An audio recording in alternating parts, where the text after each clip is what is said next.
Jacob called to his sons and said, Gather yourselves together, that I may tell you that which will happen to you in the days to come.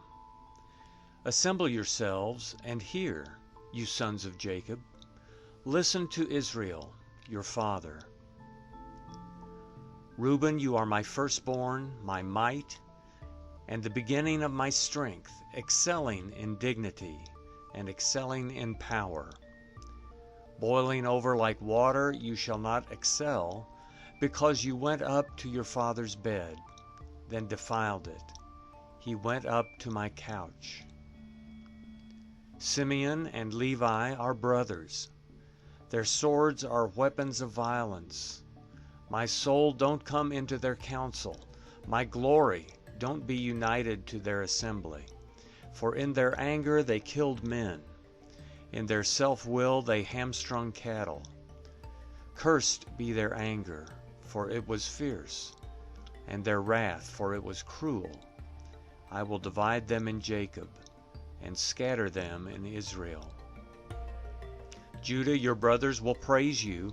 Your hand will be on the neck of your enemies. Your father's sons will bow down before you.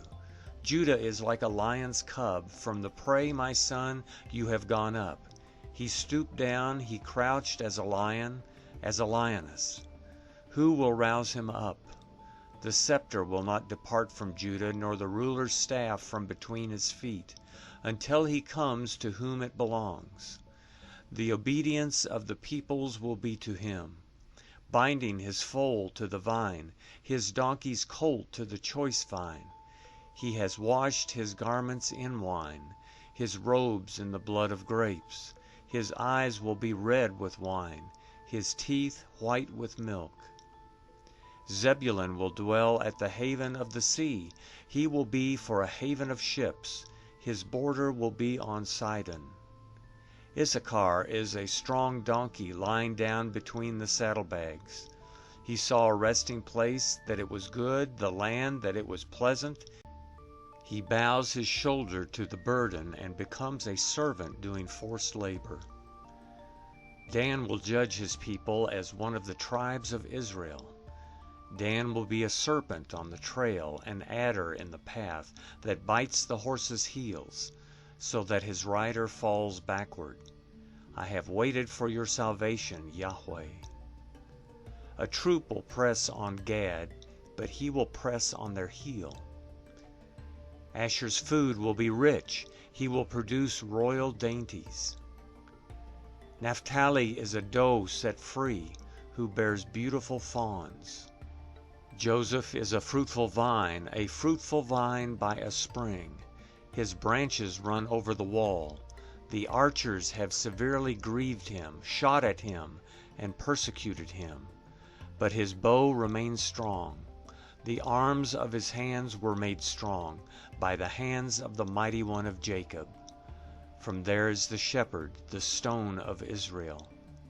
Even by the God of your father who will help you, by the Almighty who will bless you, with blessings of heaven above, blessings of the deep that lies below, blessings of the breasts and of the womb. The blessings of your father have prevailed above the blessings of your ancestors, above the boundaries of the ancient hills. They will be on the head of Joseph, on the crown of the head of him who is separated from his brothers. Benjamin is a ravenous wolf. In the morning he will devour the prey. At evening he will divide the plunder. All these are the 12 tribes of Israel, and this is what their father spoke to them and blessed them. He blessed every one according to his own blessing. He instructed them and said to them, I am to be gathered to my people. Bury me with my fathers in the cave that is in the field of Ephron the Hittite, in the cave that is in the field of Machpelah, which is before Mamre, in the land of Canaan, which Abraham bought with the field from Ephron the Hittite as a burial place. There they buried Abraham and Sarah his wife. There they buried Isaac and Rebekah his wife, and there I buried Leah. The field and the cave that is therein, which was purchased from the children of Heth. When Jacob finished charging his sons, he gathered up his feet into the bed, breathed his last breath, and was gathered to his people.